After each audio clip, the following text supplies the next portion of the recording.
저는 정말 화가 날 일이 발생하여 갑자기 사연을 올리게 되었습니다. 제 이야기가 너무 충격적이라 채널에 올라갈지 여부를 모르겠지만 일어난 미친 일에 대해 이야기하고 싶어졌습니다. 어디서부터 시작해야 할지 모르겠지만 우리 시어머니는 현금 부자였습니다. 아버지는 동네에서 알아주는 부잣집의 외동 아들이었는데 나이 50에 술을 마셔 하늘나라로 가거나 아버지가 돌아가고 난 뒤 재산이 시어머니에게 전해져 시어머니는 부자가 되었습니다. 시어머니는 계획적인 사람으로 하루를 계획하며 목표를 이루는 사람이었습니다. 돈이 생겼을 때도 돈을 평생 사용할 목적으로 쪼개어 사용했습니다. 시어머니는 자식들의 결혼을 위해 예비비용을 다 모아두기도 했습니다. 한국어로 번역한 글입니다. 제 남편은 장남이었고 저희는 막내로 도련님 하나 더 있어요. 3남매가 결혼을 할 때 부모님께서 6, 7억 원씩이나 드는 집 한 채를 준비해 주셨어요. 우리는 그 정말 감사하게 받았고 도련님도 분명 감사한 마음으로 받았을 거예요. 막내 아들까지 결혼할 때 아버지는 이미 없으셨지만 어머니가 집안 사안을 도맡아서 잘 해주셨어요. 그녀는 자식들이 새 출발할 때 빚을 짊어지며 시작하는 걸 싫어하셨고 공평하게 집 한 채씩을 주셨어요. 하지만 제가 그냥 궁금해서 물은 거예요. 아버님이 얼마나 재산을 남겨주셨는지. 부모님이 결혼할 때 그렇게 집을 준 것을 보면 재산을 많이 남기지 않으셨을 것 같았어요. 하지만 어머님이 말씀하시길 남은 현금은 많지 않다지만 적당한 정도는 있으니 걱정 말라고 하셨어요. 시어머니의 남은 재산에 대해 우리 가족 중에 아무도 아는 사람이 없었죠. 시어머니의 돈은 그녀의 것이었고 만약 우리에게 나눠준다면 감사할 것이지만 꼭 필요한 의무가 아닌 돈이었습니다. 각자 내 할 일을 잘 하면서 살아가고 있었어요. 나는 아들을 낳고 딸을 낳았습니다. 부모님께서 가족을 놓고 힘든 상황을 겪고 계셨군요. 시어머니가 뇌출혈로 쓰러지셨다는 소식에 정말 안타깝습니다. 그 후 말씨와 기억력에 변화가 생기셨다는 얘기를 듣고 더욱 안타깝게 느껴집니다. 치매 초기 증상인 건 아닐 수도 있지만 뇌신경의 손상으로 인해 기억력에 변화가 생기는 것은 이해할 수 있습니다. 병원에서 정기적으로 확인을 받으시는 것이 중요하겠죠. 가능하다면 기억력을 향상시키는 활동들을 함께 하시면 좋을 것 같습니다. 부모님의 건강과 안녕이 최우선이 되어야 합니다. 함께 힘을 모아 이 상황을 극복하시길 바랍니다. 함께 신경 써주고 돌봐주는 모습이 가족들에게는 큰 힘이 되실 것입니다. 처지하시는 모습이 고마울 것입니다. 충고를 받아들이고 실천해 주시기 바랍니다. 계속해서 건강하고 행복한 가정이 되시기를 진심으로 바라겠습니다. 함께 행복한 가정을 만들어 가시길 응원합니다. 함께 힘의 어려움을 해결할 수 있을 것입니다. 고맙습니다. 가족들이 함께 도와야 한다고 했지만 우리 시어머니는 혼자 살고 계셨어요. 한번 출혈을 겪어서 그런지 뭔지 혼자 사는 게 매우 무서워 보여요. 하루 종일 집에 혼자 있으면서 언제 무슨 일이 생길지 모른다는 두려움을 느낄 것 같았어요. 그 마음을 이해할 수 있었어요. 나이도 많이 드셨고 외로움을 느낄 수도 있는 시기였으니까요. 그래서 시어머니의 무서움과 우울함을 달래기 위해 우리 집에서 집 돌아다니면서 시간을 보내고 가끔은 주무신 적도 있었어요. 시어머니는 우리 집에 와서 시간을 보내고 잤다 가시는 것이 불편하지 않았어요. 서로 친하게 집에서 지낸 것은 아니지만 적당히 선을 긋고 지냈기 때문에 문제가 별로 없었어요. 그런데 동서는 시어머니가 자주 집을 방문하는 것을 싫어했어요. 왜냐하면 동선의 부모님도 함께 살고 있었기 때문이었어요. 동선의 아버지는 사업을 하다 실패하고 돈을 다 잃은 뒤 우리 집에 와서 살게 되었거든요. 이제 시어머니의 집을 사주면서도 부모님과 함께 살고 있는데 시어머니가 그렇게 자주 찾아와서 시간을 보내고 가주니까 정말 부담스럽고 불편했어요. 형아, 정말 눈치도 보이고 불편하다고요? 부모님이 함께 계시는데 왜 자꾸 저희 집에 오셔서 하루 종일 시간을 보내주시느냐 집을 사셨다고 하는 건가요? 저희 부모도 같은 눈치를 보이고 방을 나가지 못하고 아이 쓴 화장실을 가도 눈치를 봅니다. 정말 엄마가 해도 너무하다고 느껴져요.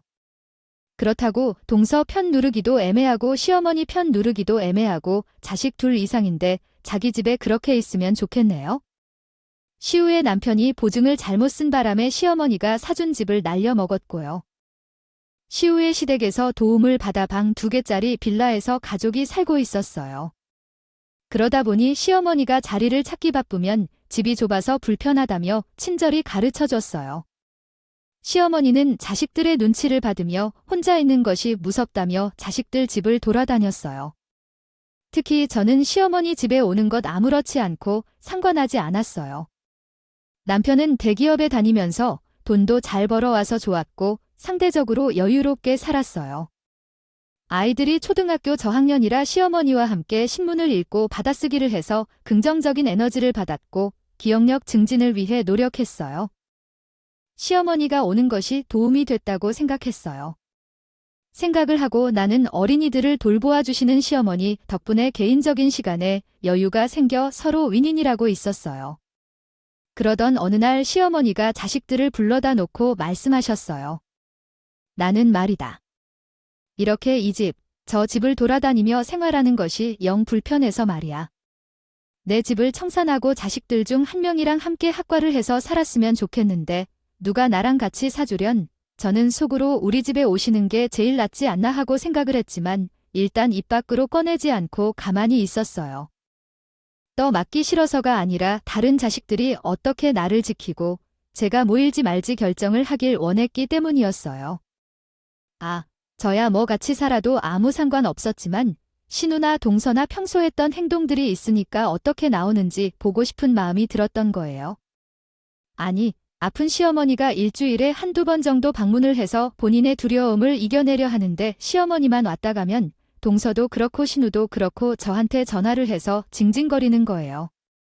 아니, 어머님은 왜 자꾸 우리 집에 오시는 거예요? 솔직히, 형님, 내 집이 훨씬 쾌적하다고요. 우리 집에는 친정 부모님도 계시는데 우리 부모님이 불편해하셔서 죽겠어요. 정말요. 아, 언니, 우리 집은 빌라에 가 평소에도 언니네 집밥밖에 안 되는데 왜 엄마는 언니네 집에 가질 않고 우리 집에 꾸역꾸역 찾아오나요? 엄마 계실 것도 없어서 거실에 떡 하니 모셔야 하는데 불편해 죽겠어요. 정말요.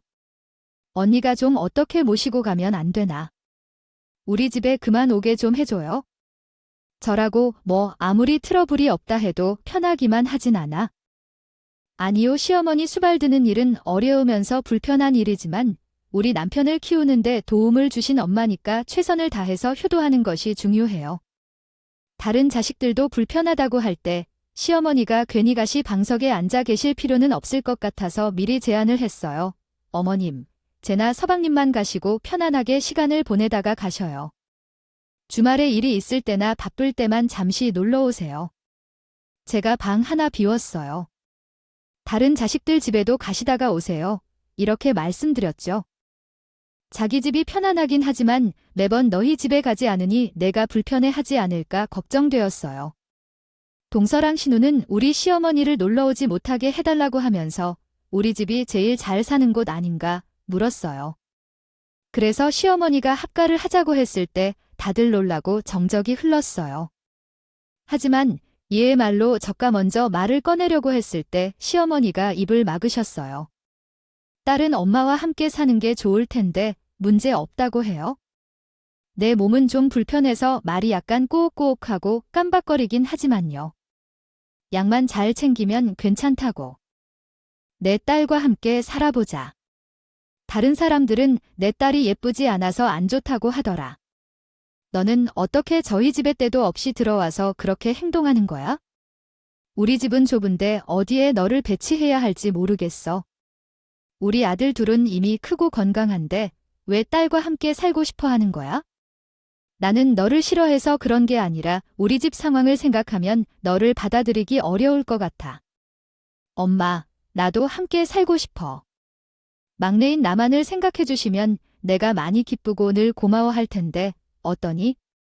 하지만 막내가 애교를 많이 부리는 건 사실이야. 그래도 막내가 있어줄게. 마지막 아이는 자식들의 애교를 보며 살아보자. 아이야, 우리 집 상황도 고려해봐야 해. 장모님과 함께 지내는 게 서로에게 불편하지 않겠지? 또한 장남이 이런 문제를 해결해야 하는 게 아닐까? 장남이와 어떻게 커물려야 할지 고민이야. 하지만 너희들과 함께 살아보려 했던 마음이 이해해주면 좋겠는데 왜 이렇게 마냥 나 혼자서 고민하고 있는 거지? 너희를 어떻게 키웠는지 생각하면 너무 속상해. 여유로운 집에서 살아야 한다는 말이 맞아. 게다가 방도 하나 남았는데 어떻게 할까? 들어가서 사는 것 좋겠다고 생각해. 우리도 여유가 있으면 당연히 엄마도 데려와서 함께 살고 싶겠지. 하지만 여유가 없으면 어떻게 할까? 돈이 있어야 할 거 아니야? 맞아. 형님이랑 같이 살면 최고일 것 같아. 우리 부모님이 불편해할 것 같아. 내 가정에 오실 곳이 없는 걸 알잖아. 엄마가 우리 집에 올 때마다 우리 친정 부모님을 신경 많이 쓰실 텐데 함께 사면 더 어려워질 것 같아. 말이야, 내가 집까지 줬다고 다 망치고 나는 자리 하나도 없다고 나를 내쫓다니 그건 말이 안 됐어. 어떻게 자식이 이리 무례하지? 엄마 말이 웃기다. 왜 내 잘못을 그렇게 탓하니? 아이야, 집까지 주면 끝 아니야. 그런데 왜 뻔뻔하게 생각해? 내가 뭘 안 모시고 싶어서 안 모시는 게 아니야? 집이 좁다면 어쩔 수 없잖아. 엄마가 올 곳이 없다면 그럼 모시고 살게 하면 되는 걸 거야. 불편하다 해도 괜찮다고 해야지 정상 아니겠니? 아니 오빠, 내 집에 방도 있고 살림도 풍족한데 왜 막내 집을 얘기하냐? 그거야. 엄마가 말이 너무하잖아. 자식들 비교하는 것도 아니고 하루 이틀 지내겠다는 말도 아니고 왜 이렇게 어렵게 생각하는 거야? 우리 부모님이 그렇게 힘들이면서 살아가는데 어떻게 우리 신랑을 몰아요? 어우, 솔직히 슬픈데. 근데 우리 부모님은 지금 위기로 피해자와 같아서 올 곳이 없는데 어떻게 해야 할까요? 이해를 좀 해주셨으면 좋겠어요. 동서고신하겠다고 하지 말고 눈치 보면서만 살면 우리 시어머니 너무 속상해 하더라고요. 로 이루어질 수 있는 일이 아니야? 나는 가족을 부양하길 원하지만 상황이 어려워서 데려올 수 없다는 이야기도 아니고 데려오길 원하는 생각도 없다. 엄마야, 이런 일은 너무하지 않냐고 말할 때 누가 싫다 해서 즐거워하지 않을 것이다. 심한 분위기에 어떻게 해야 할지 모르는데 결국 서로 상처받을 것 같아서 더 이야기해야 할 것 같았다. 그래서 나는 이야기를 나누기 위해 나섰다. 어머니, 우리 집에 오세요. 우리 집에는 빈 방이 있고 아이들도 어머니가 좋아하실 것 같아요. 어머님은 많이 도서를 읽으셔야 하니까 우리 아이들이랑 책을 읽고 글을 쓰며 놀이터에 가고 산책하며 건강 관리하실 수 있어요. 또한 우리 집에서는 병원도 가까워요. 그런데 엄마는 집에 들어가는 것이 제일 좋다고 하니까요. 돈에 대해 말을 안 하는 엄마를 보면 가족이 돈을 모르는지 몰라도 나중에 병원에 가야 할 때 형님에게 받을 수 있을 거예요. 엄마는 월급도 좋고 아이들도 돌봐줄 수 있어요. 부럽다. 나도 그렇게 살고 싶었으면 좋겠다. 좋은 생각이네요. 어머니, 우리 집은 가족이 많아서 생활비가 부족하고 약값도 어렵기 때문에 편안히 살 수 있도록 형님 집에서 살아야 최고일 것 같아요. 게다가 형님은 어머님을 잘 다루기도 하시고 더 좋아하실 거예요. 됐어. 너희들이 싫다고 하니까 나도 너희 집에 안 간다. 첫째야, 나와 함께 가자. 살아준다고 했으니 일단 첫째네 집으로 들어가 보겠다고 했습니다. 그런데 어찌나 일이 뜻밖인지요. 시어머니가 살던 집을 정리하다가 우리 집으로 이사 오게 되었죠. 전 그러한 일은 전혀 기대하지 않았어요. 시어머니가 우리 집에서 살게 된다고 하니 빈방에 몇 가지 도구만 들여놓으면 될 줄 알았거든요. 하지만 그 후 큰 반전이 일어나기 시작했습니다. 시어머니가 갑자기 우시기 시작했죠.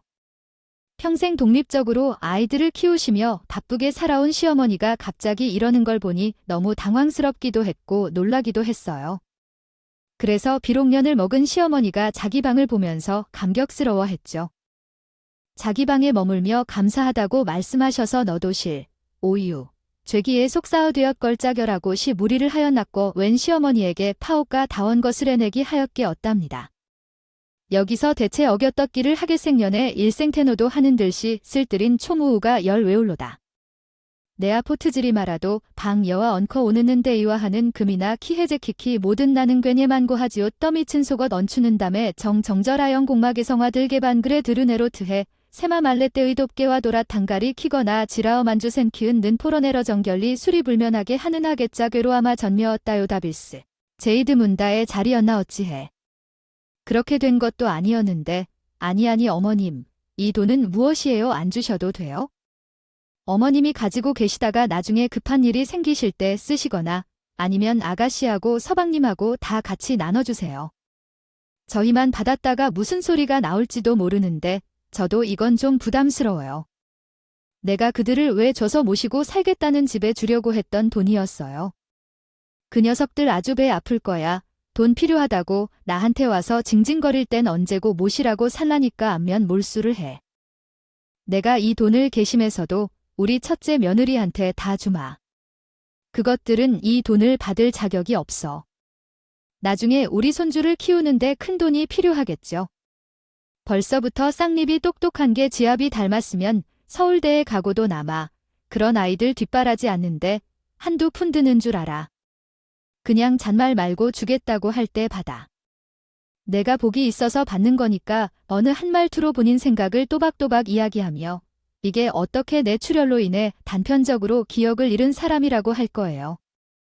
시어머니는 절대 그 돈을 돌려받지 않겠다고 하셨고 저도 솔직하게 부담이 된다고 이야기는 했지만 막상 그 돈이 들어오니까 욕심이 나기는 하더라고요. 그게 사람의 본능이지 하잖아요. 주신다고 하는데 아무 소리도 하지 말고 받아버릴까 싶은 생각이 굴뚝같이 들었어요. 그렇지만 비밀이라는 게 언제까지 갈까요? 나중에 신우와 동서가 알게 되면 어떤 난리를 칠지도 모르고 머리가 지끈거리더라고요. 저희 남편이 돈을 잘 벌잖아요. 아이들 뒷바라지 하면서도 어머님 병원비를 미리 땜으로 충분하니까 이 돈 혹시 모르니 가지고 있는 게 좋겠죠. 당신의 이야기를 듣고 난 후 먼저 당신에게 평화롭고 즐거운 가정을 위해 노력하는 여러 가족 구성원과 함께 생활해 자랑스럽게 생각하게 되었습니다. 당신의 이야기는 가요하며 감동적이었습니다. 계속해서 당신의 삶이 행복하고 건강하게 이어지길 바라며 주위 사람들과 소중한 관계를 유지하고 삶의 순간을 황홀하게 만들어가길 기원합니다. 감사합니다. 무엇이든 솔직히 말해야 해. 동생들이나 신우 혹은 나 자신, 우린 모두 같은 사람이야. 서로가 알게 된다 해도 폭풍이 일어나더라도 괜찮아. 엄마로부터 받은 돈이지만 동생들에게 나눠주려는 마음도 너무나 바람직해. 걱정하지 말고 멋진 삶을 살자. 함께 살자는 말은 거절할 필요 없어. 돈을 받을 자격이 있느냐 없느냐 따위 필요 없어. 엄마의 말처럼 우리는 서로 돌봐주며 사는 이야기를 만들어 나갈 거야. 형님들이 애들을 섬기며 잘해주고 있다면 단지 내가 말을 해주는 데만 전념하면 돼. 나중에 무슨 일이 일어나든 걱정하지 마. 동생들에게 양심을 가지고 돈을 돌려줄 거야. 그는 그렇게 할 거라고. 돈을 받았다고 하지 말고 공평하게 동생들에게 나눠줄 거야. 동생들이 어떤 일을 했느냐에 대한 언급은 중요하지 않아. 형님이 알아서 할 수 있는 일이라고 생각하지? 동생들에게 말을 전해주는 것도 내가 할 테니까. 다음 날 동서와 신우가 전화를 걸겠지? 형님에게 돈을 받았다고 할 거야. 동서를 위해 감사하다고 말해주세요. 왜 형님이나 다른 형들에게만 돈을 주시나요? 이게 공평한 것이 아니에요. 삼남매가 동등하게 나눠져야 하는 것 아닌가요? 경찰이 형님을 차별하는 것이라고 생각할 거야. 그러니까 우리도 제대로 어머님을 도왔으니 다시 이야기를 해야 해. 돌아가신 어머님의 의사를 따르는 것은 당연한 일일 텐데 어머님이 주신 돈은 우리 아이들을 위한 것인데 왜 그런 증언을 하는지 이해할 수 없어. 이런 불편한 상황이 생기면 동서는 모시고 사는 게 최선이었을 텐데 돈이 들어오고 나면 그런 마음이 생길 수도 있지. 예전에 그래. 돈에 대한 스토리라 종사자는 그것을 혼자 소비하고 싶어 한다고요. 아니, 그럴 수 없다고요. 아, 어떻게 이렇게 말이 돼요? 얼마나 힘들게 살고 있는 동생들의 생각을 무시하는구나. 형님의 발언에 기가 막히더라고요. 그 이후로는 더 이상 싸움이 일어날 것 같아서 그냥 끊었는데 그 뒤에 신우가 전화를 걸어왔어요. 언니, 그 돈은 엄마가 우리에게 줄 거라고 미리 알고 있었어. 그래서 우리한테는 아무런 설명도 없이 혼자 쓰겠다고 말한 게 아니야. 언니, 정말 너무하네. 난 막내 오빠랑 이야기했는데 언니가 이런 짓을 했지? 그 돈을 왜 그냥 혼자 써? 아주 그냥 다 이야기하며 들어보고 있었는데 남편이 원망스럽게 자기가 다 해결하겠다고 했을 텐데 왜 나한테 불합리하게 만드는 거야? 참, 그 통화 소리가 정말 컸어. 우리 시어머니도 들었을 것 같아. 신우한테 협박하는 건 연이라 그러는 종자. 그 애미가 보고 있는데 그 척이었지? 이제 다시 돈 문제를 꺼내서 힘들게 사는 동생들한테 나눠주라는데 그들이 돈으로 미쳐서 죽을 거라네. 그들이 원래부터 내게 잘했어 봐에 내가 이런 것들을 들고 있어서 어디에 쓸 건데? 너희의 행동을 보면 이라고 말할 수밖에. 아니, 엄마가 왜 그런 말을 하고 그러지? 서운하게 우리 형편이 좋았다면 엄마에게 효도했겠지. 그리고 이렇게 숨기니 뭘 해? 나중에는 어차피 자식들에게 나눠줄 거 아니야? 그건 다 세금이야. 세금은 미리미리 나눠주고 해야 아깝게 세금 내려고 안 해야 세금 문제는 내가 할게. 자세히 알아서 다 할 테니깐 걱정도 하지 말고 욕심도 내지 말고 살아 너희들은 평생 그렇게 이런 것들을 무시하면서 살라고 소리야. 내가 힘들고 외롭다고 할 때는 이런 것들은 도와주는 척도 안 하지만 돈만 있으면 아주 밝은 불을 켜고 아이고 됐다 신경질 나니까 전화도 하지 마. 그 뒤로 저한테 동서나 신우가 전화를 하는 일은 없었지만 한편으로는 걱정도 되었어요. 시어머니가 다른 자식들이랑 척을 하는 것을 보면 좋을 텐데요. 우리 집에서 오랫동안 생활하면서 시어머니를 모시고 살 수 있는 것은 보장된 게 아니었으니까요. 우리 집에 돈을 주시는 것에 고맙긴 하지만 반은 우리도 부담스러웠고요. 제가 시어머니를 챙기는 것이 돈 때문인 것처럼 보이잖아요. 그래서 좀 마음이 그랬는데 어떻게 해야 할까요? 이미 우리 집에 들어와서 합가를 시작했고 시어머니는 돈을 줬고 남편은 동생들이 괘씸해서 돈을 나누지 말라는데 제가 가운데서 할 일은 없었어요. 저도 돈을 나누고 싶지는 않았고요. 몇 달이 지나고 우리 친정엄마가 생신을 맞이해서 가족들이 여름 휴가로 해외여행을 가고 싶다는 말을 하셨어요. 시어머니와 친정 부모님과 자주 만나진 않았는데 이젠 더 같이 보내는 시간이 줄어들었거든요. 시어머니가 몸이 불편하다고 하지만 어찌 집을 비울 수가 있겠어요. 아니면 자녀가 어리기 때문에 시어머니를 맡기고 나가면 죄송스러워요. 그래서 친정 엄마께서 부르더라고요. 생일 기념 여행을 가자고 하시는데 거절을 못하겠다고요. 우리 남편도 함께 여행을 간 적이 없어서 가자고 말을 했는데 시어머니가 혼자 집에 남아 있어야 한다고 해서 어려워요. 일정도 국내로 짧게 가는 것이 아니라 동남아로 7일간 여행을 간다는데 비행기를 타고 멀리 가면 아이들에게도 좋은 경험이 될 것 같아요. 그 나라 문화를 즐기고 바다에서 수영도 하고 말이에요. 좀 고민해봐요. 여유가 없는 것도 아니라고 생각해요. 시아부모님께서 그렇게 이야기하시는데 마음이 움직이네요. 시어머니를 혼자 두는 것은 그렇고 같이 가야 할까 생각했어요. 이번에 시아부모님 생신이라서 7일간 동남아로 해외여행을 가자고 하시는데 어머니도 같이 가시겠어요? 밖에서 공기를 쉬고 비행기 타기는 힘들지만 사돈 댁과 여행한다면 왜 나 혼자 갈까요? 솔직히 얼마나 마음이 새롭게 큰지 알 것 같아요. 사돈께서도 몸 상태를 고려해 주시는데 딸이 얼마나 힘들게 생각하실까요? 딸의 눈치를 보지 않아요. 생신이라고 가족들끼리 7일간 해외여행을 간다고 하신다면 다른 자식들 집에 있으면 돼요? 동남아 지금 집값 문제로 기분 상해 있는 걸 아는데요. 아, 내가 내 걱정된다고 신경 쓰여서 못 가겠다. 혹은 같이 가자 하면 사돈댁에서 더 서운해 하실 거다. 고작 일주일인데 뭐 어떠냐. 애들도 돈에 한 장에 있는 거 뻔히 하는데. 아, 내가 일당을 테니까 일주일만 고생하라고 하면 냅다 달려올 걸 어머님이 속상하시죠? 아, 정말 괜찮으시겠어요? 아이고, 아이고. 괜찮다고 하는데 또 그래? 내가 뭐 어찌 더 안심을 시켜줄까? 얼른 사돈댁에 간다고 연락해라.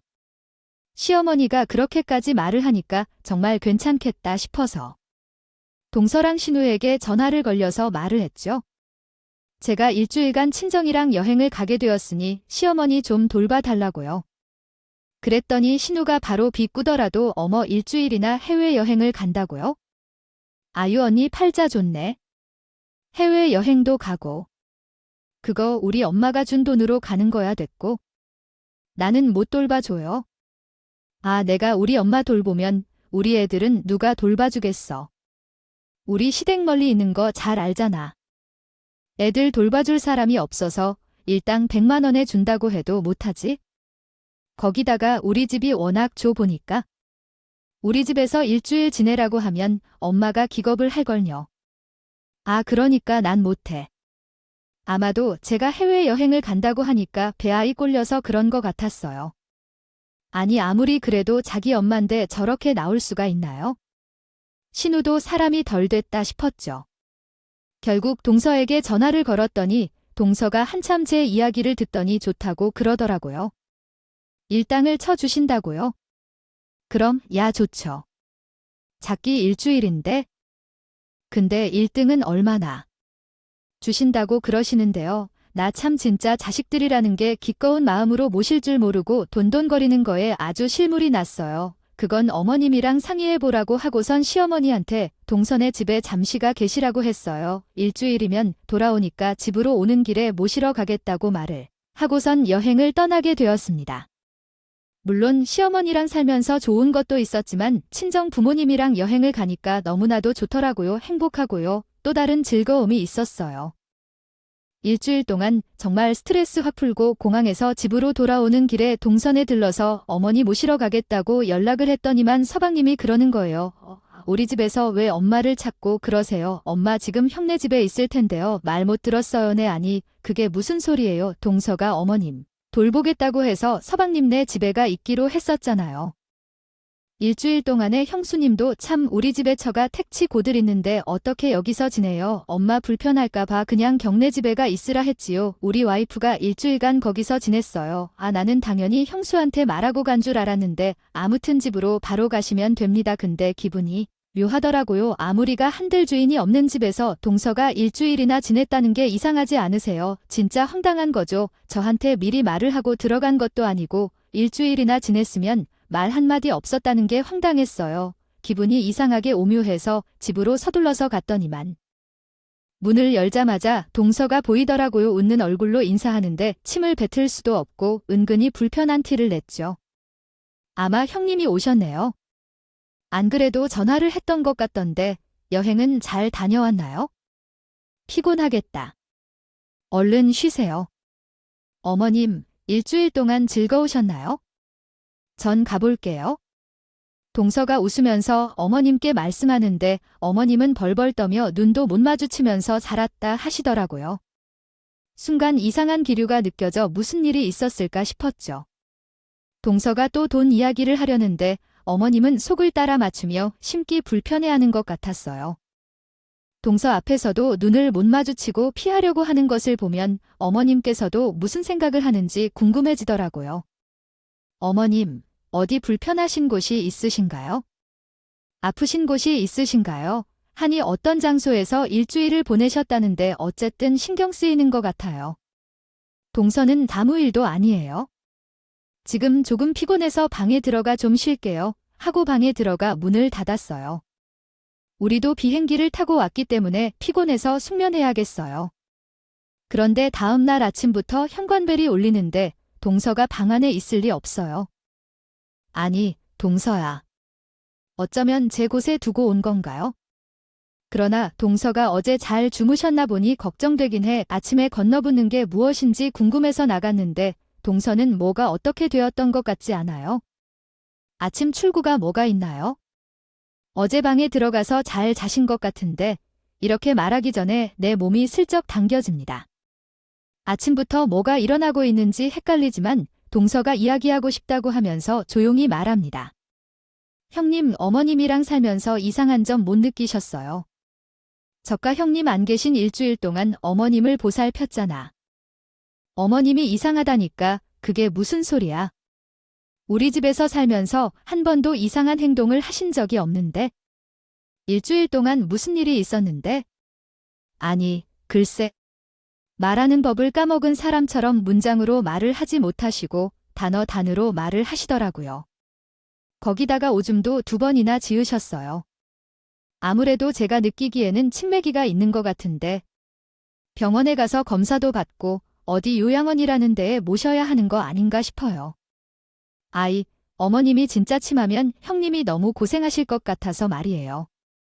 아이, 무슨 소리야. 어제까지만 해도 그런 느낌이 전혀 없었는데. 우리랑 인사 잘하고 주무신다고 들어가셨는데?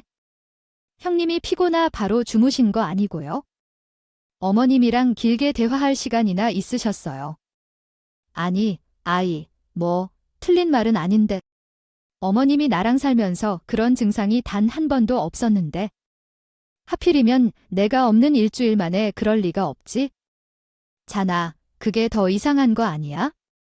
모르죠. 형님이 병이라는 게 삽시간에 사람을 집어삼킬 수도 있는 건데요. 일주일 사이에 급격하게 나빠졌을도 모르잖아요. 제가 오늘 모시고 병원이라도 한번 갔다 와 보려고요. 형님은 짐도 풀고 정리도 하셔야죠. 치매면 고생하지 마시고 요양병원에 모셔요. 우리 그렇게 대화를 하는데 그 순간 시어머니가 애미야 일어나냐 하시며 나오셨어요. 근데 거실에 떡하니 동서가 있는 걸 보자마자 시어머니가 사시나무 떨듯이 막 벌벌 떨더니 진짜로 오줌을 지르시는 게요.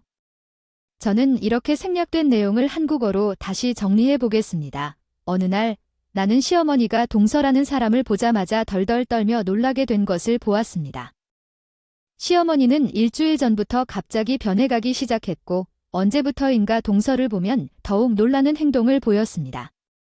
그리고 동서도 마치 서둘러야 하는 일이 있어서 우리를 계속 당부했습니다. 시어머니는 처음으로 방문을 잠그고 싫다고 하면서 방에 들어가 버리는 일이 발생했는데 그때부터 제게는 시어머니가 치매에 걸린 것은 아닌지 걱정이 되었습니다.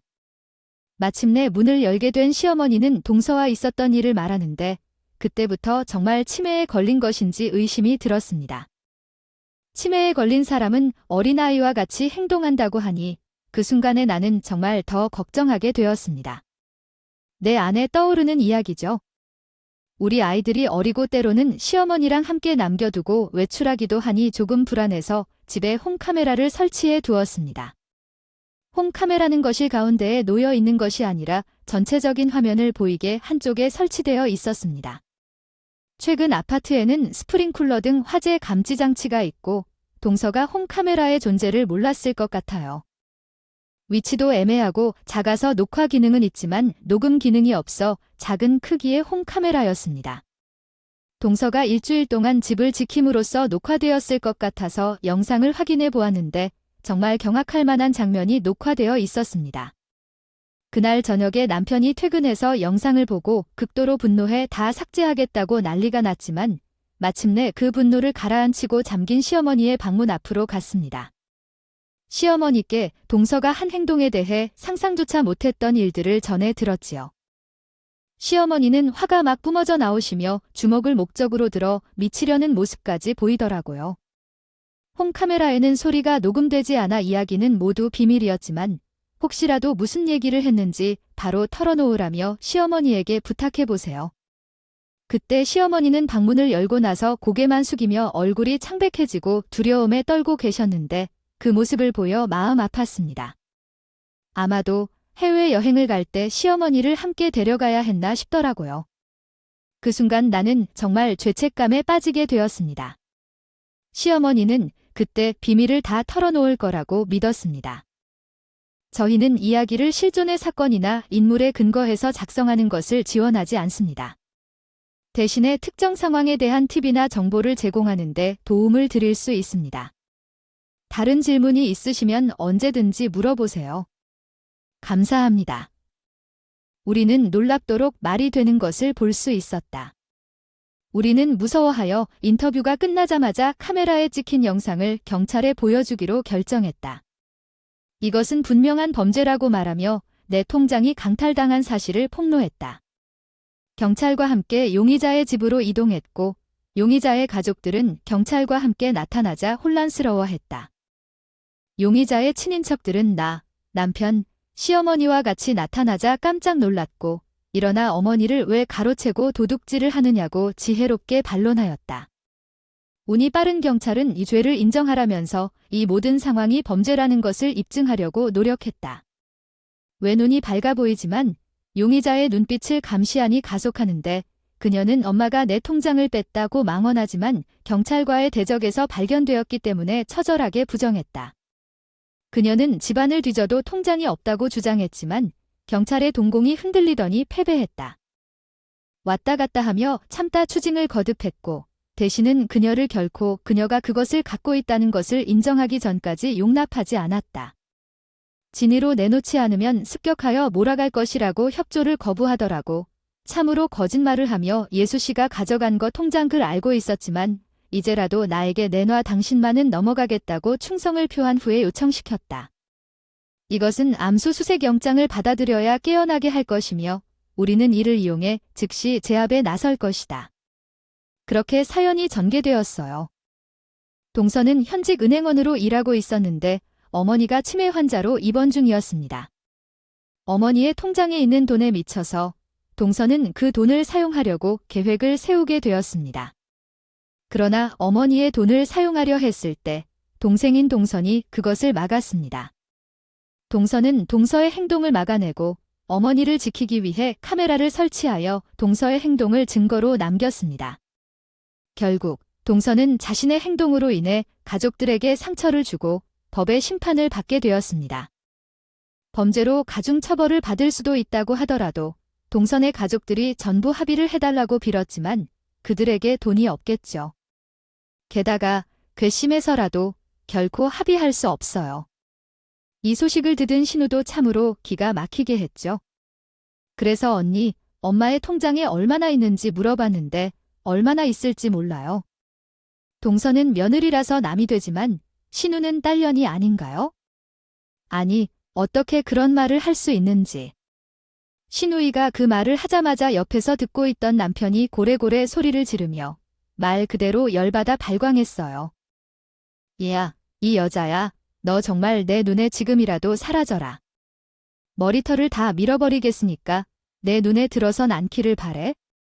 너는 내 동생도 아니야?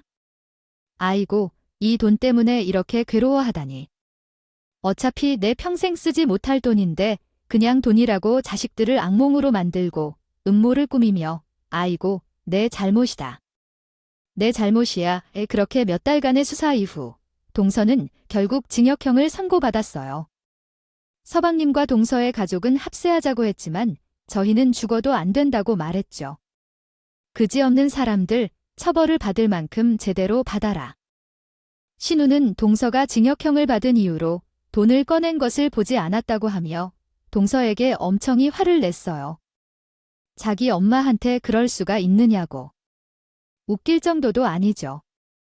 그래도 뭔가 느꼈는지 돈 때문에 사람이 사다가 생기는 것을 알게 되어 시어머니는 그 돈을 기부하기로 하셨어요.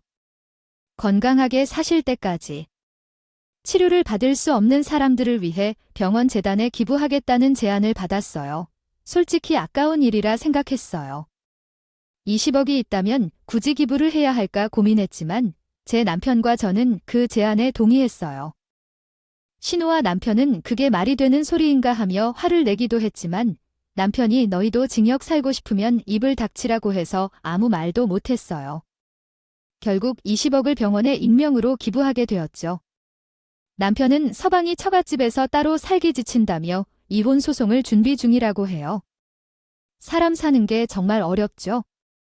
신우는 여전히 평화롭게 살고 있는 것 같고 돈을 기부한 후로는 연락이 끊겼어요.